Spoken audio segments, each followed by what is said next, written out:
What's up? This is Ray. Welcome back. Hey, we got an interesting episode for you today because I'm going back to my roots. When I first started this channel, I wanted to focus on quality but affordable products, bang for your buck products. And that's what we're checking out today. We're going to be checking out this video projector from a company called 3Stone. It's the model A5.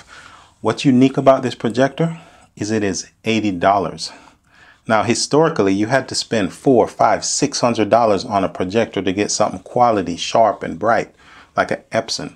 So that's the point of this video, is whether this $80 projector is good enough for family movie night, because technology is improving, prices are coming down. This projector has a lot of features. Most importantly, it has Wi-Fi. You can project image from your phone to the projector. Among many other ways. So it's really interesting. So if you're curious about an affordable projector for family night, if this one is good enough, stick around. We're going to be checking out the 3Stone A5 right now. Okay, so what comes in the package? Pretty much all the basics. It comes with a HDMI cable, very important to get your high definition video. Comes with some RCA cables, if that's what your TV uses. And of course a power cord. It could be longer in my opinion, but you could use an extension. One thing I didn't realize until I started shooting this review is that there's a tripod socket on the bottom. It may not seem like a big deal, but it's so cool, so important. Because you may not have a table high enough to do what you want to do. So yeah, that's pretty much the basics. It comes with a remote. The remote controls all the features, but it also has the buttons on top. That's important because a lot of times you cannot find your remote. So being able to control it from there is important. The remote, there's two sensors for the remote, one on the front, one in the back. So if you're behind the projector, you can still control it. Seems like a little thing, but it's very important to have that in family movie night situations. One thing they feature on the Amazon store is that it has glass lens. Which is kind of unusual because a lot of times these have plastic lenses. So I was really curious, having glass lenses, what will the optics look like? And optics are one of the most important things with these kind of projectors. But we'll talk about the optics more later. It also comes with this keystone control. Why that's important is sometimes you have to aim the projector up at a screen. And when you do, it'll look kind of like a trapezoid. So having the keystone will allow you to bring it back to square. But keep in mind, the more keystone you use, the more blurry the top and the bottom can become. So it's best to get it as high as possible and use as little keystone as possible to get the best image quality. That's how it is with all projectors, not just this particular one.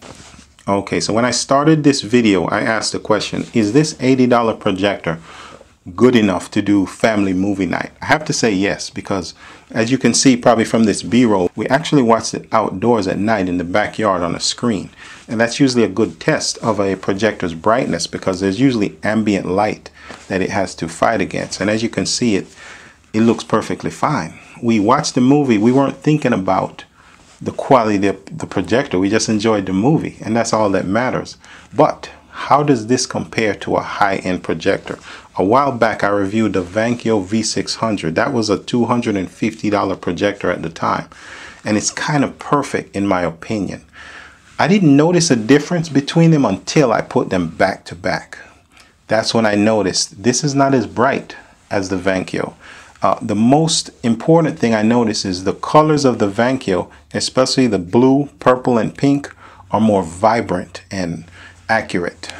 This blue, purple, and pink colors, they're kind of bland in my opinion. They're not bad, but as you can see from the B-roll, they look good, but it's just not as vibrant as that higher end projector. So that's something to keep in mind. Will you notice that? I don't know. It's totally up to you. But oh, the next thing I want to point out is the speaker. When we watched the movie, we watched the whole thing, had a good time. We didn't have any problem with the sound. But because it's a little speaker, you're not going to get deep bass, high treble, and that surround sound effect. If you need that high-end audio, you'll plug your stereo speaker system into this and play it that way. And that's how it is with pretty much all projectors anyway. But so those are pretty much the limitations, the pros and cons I found with it. And I'll put a link to the Vankyo V600 video up here somewhere where you can check that out and compare it also. But I would recommend it for family movie night. I think it passes the threshold test. Okay, so there's one important thing I want to point out to you about optics of projectors and even camera lenses. They're all sharp right in the middle, but the way you can tell the quality of the optic is, how does it look in the corners? Is it still sharp in the corners? Is there a darker circle, what you call vignette? Is it fuzzy around there? I tested this. I projected a Wikipedia article. This way we can see the words, and I'm going to play it on the camera right now. I was really surprised how not only is it sharp in the center as it's supposed to be, but even in the corners, the words don't get blurry like some projectors, some even higher end projectors. One thing that you will see in the edges though is it has slightly less contrast and it's slightly darker. So that's a little vignette. But the sharpness in the corners and the edges really surprised me for any projector, especially this one. So when they spoke about having quality glass optics, I think that has a lot to do with it. So when I'm watching a movie, I was looking for something to complain about as far as sharpness, but I couldn't find it.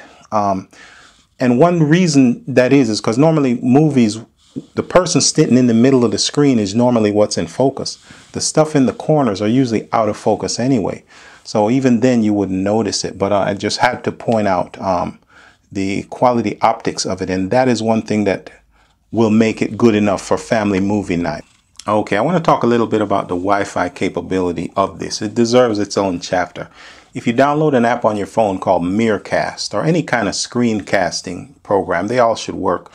You can, whatever your phone is showing, it'll display exactly the same thing on the screen. And that opens a bunch of doors to a whole other things in your imagination. So you could watch YouTube, movies, or if your phone screen is too small, you could look at it through the projector. So that is really cool. So I'm probably showing you some B-roll now of that. And one thing I like to do with this is actually play some of my slideshows because I do a lot of photography. So being able to see my images huge is really nice. You see your images in a way that you normally don't expect, especially if you're looking at Instagram all the time. So that's another good application to use it for. But the Wi-Fi is a big feature. That's something that more and more projectors are coming out with recently. So for connections, you have first an audio jack. There's an audio video input if you're using old school analog video connections.